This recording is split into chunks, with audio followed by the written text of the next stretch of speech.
Welcome to this Killick Explains video, and welcome to another topical one, which is who are the winners and losers from an environment where, generally speaking, interest rates are falling. Now, generally speaking, what does that mean? Well, if we look across the world, we've had in September 2024, we've had a big, meaty 50 basis point, that's 0.5% cut from the US Federal Reserve, still the most important economy on the planet, the US economy. The ECB trimmed by 25 basis points, that's 0.25%. And at the time I'm making this video, things may have changed by the time you watch it, but the Bank of England was kind of faffing around, keeping rates on hold, but lots of rumours circulating that imminently cuts are inevitable. Okay, the only exception is the Bank of Japan, but Japan is a slightly different case to most of the rest of the planet. So, why is this happening? Or why is it likely to keep happening? Well, inflation, once a big problem, only a couple of years ago, has been showing a steady downward trend.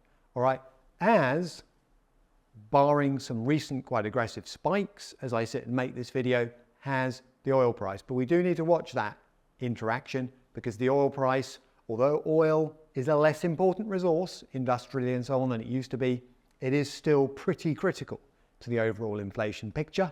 But let's say, taking a macro view, oil prices, war spikes, Middle East problems notwithstanding, have started to drift down. Major economies have started to slow.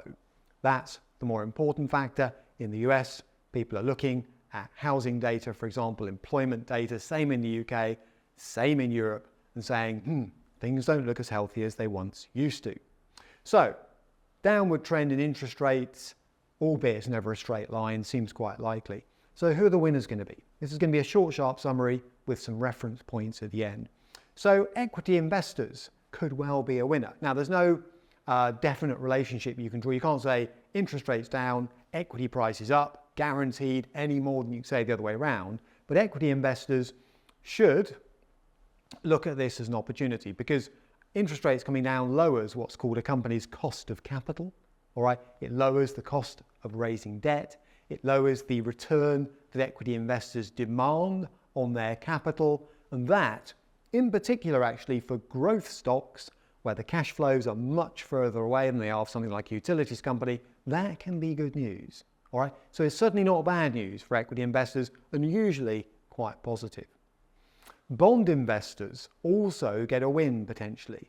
Why? Now you might be thinking, well, hang on a minute, Tim, if interest rates are being cut by central banks, doesn't that mean the coupons on fixed income bonds are being cut?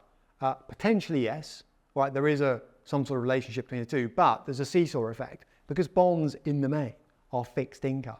Because their income doesn't change unless it's a new issue you're talking about. All right, if it's an existing bond, when interest rates come down, the price will tend to move up to bring the yield in line with what central banks are doing. So you get a positive price effect. And of course, based on what I just said, borrowers generally benefit when interest rates start to come down. We've seen that with some evidence, some early evidence of more activity in the property market, more people thinking, could this be the time potentially to get on the property ladder? I'm not giving that as a piece of advice, by the way, but it is nonetheless an observable fact. Sadly, there are also losers from cuts in interest rates. The media will tend to say, cuts in interest rates, brilliant. Not always the case. Savers will struggle. Savers will have to look around carefully to try and get anywhere near, let alone match rates they might have been used to over the last couple of years on savings products. Pensioners, not fantastic news necessarily, partly because you've got the triple lock to which state pensions are attached. For example, annuities, when people cash in their private pensions, the rates on those will tend to come down, albeit not in lockstep necessarily as interest rates fall. And then a technical one, which frankly no one else needs to worry about too much, carry traders.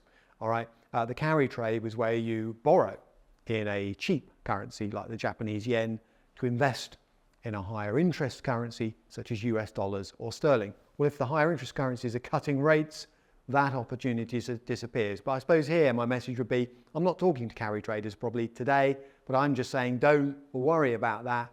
It can create market volatility in the short term if you're an equity investor, but the overall picture when interest rates fall it's basically positive for equity investors. That's my point.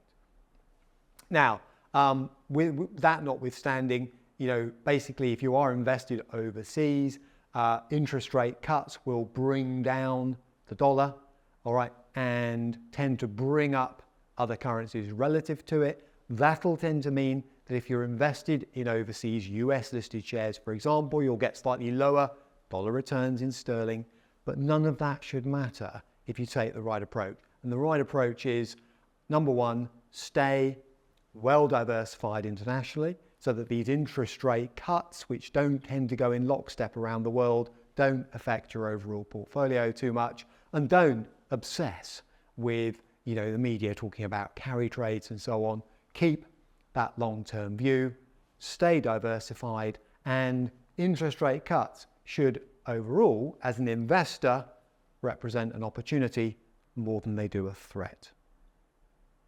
Okay, to find out more, usual sources for videos, for these how-to guides, one of which is sitting next to me, for our quarterly flagship magazine, Confidant, it is killik.com/resources, or ping an email to editor@killik.com.